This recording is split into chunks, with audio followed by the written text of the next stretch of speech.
Hey everyone, welcome back to CodeCraft WP, your one-stop destination for clear, simple, and powerful WordPress tutorials. In today's video, we will be learning about how we can update a WordPress version from our backend. Have you ever seen update notification on your WordPress site and wondering is it safe to click that button? In this video, I'll show you how you can safely update your WordPress version in 2025. This will be a step-by-step process from which you can learn how you can update your WordPress version. So let's dive in. Let's understand what is WordPress updates. WordPress updates are mainly provided newer released WordPress versions. WordPress updates are not just about the features, they fix bugs, improve their speed, and most importantly, the security patch and vulnerabilities they have detected in the internal testing process. That's why we have to keep our website version updated. That is essential process that we should follow for a security reason. Before making any updates on your live website or any existing website, make sure you have a proper backup and always follow a checklist. First step will be to back up your entire site. You can take a help of plugins such as Updraft Plus. In our next video, I will be covering those topics, how you can keep a backup of your website. Second checklist in the list is check the plugin and themes compatibility. Make sure the themes and plugins you are working and currently active on your WordPress site are compatible with the version you are updating to. And the third one, if you are making any changes on the live website directly, that is not suggested. To make sure you have a testing or a local version where you do test all the updates before you are applying it to the live website. Now let's go ahead and update our WordPress now.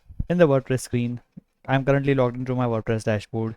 You mainly see the updated version of your WordPress notification here. You may find more information here on which WordPress version your current website is running. For example, in my WordPress version, it is currently running on 6.8. This is a notification from you may know the latest version is released, and you will see this notification on your dashboard. You can click on the please update now button. Once you click on this button, this will redirect you to the updates page of your WordPress installation. You can find all the updates that are currently available, including your plugins, themes, and any other stuff that are part of the WordPress setup. Here we have an update button. Before we update our WordPress version, here is an important note mentioned by WordPress team that is called before updating, please back up your database and files. If you click on this particular link, this will redirect you to the WordPress backups option. I will make a separate video to cover all the backup options that are currently available on the WordPress.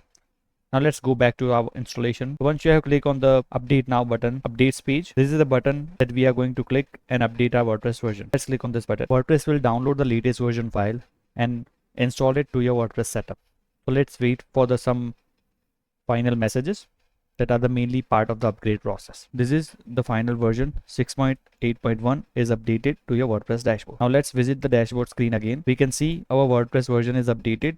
That is WordPress 6.8.1. We don't have any notification here. Once this is updated, make sure you clear all the cache. Make sure you check all the plugins and theme that loads correctly. Do check your front end pages as well. If there are any issues, to check out them. That's how you safely update your WordPress in just few minutes. If you found this video helpful, give it a thumbs up, subscribe to CodeCraft WP, and check out my full WordPress series linked in the description. I'll see you in the next video, in which we will be covering how you can update the plugin and themes from your WordPress dashboard, whether it is a free or a premium. I'll see you in the next video. Bye bye.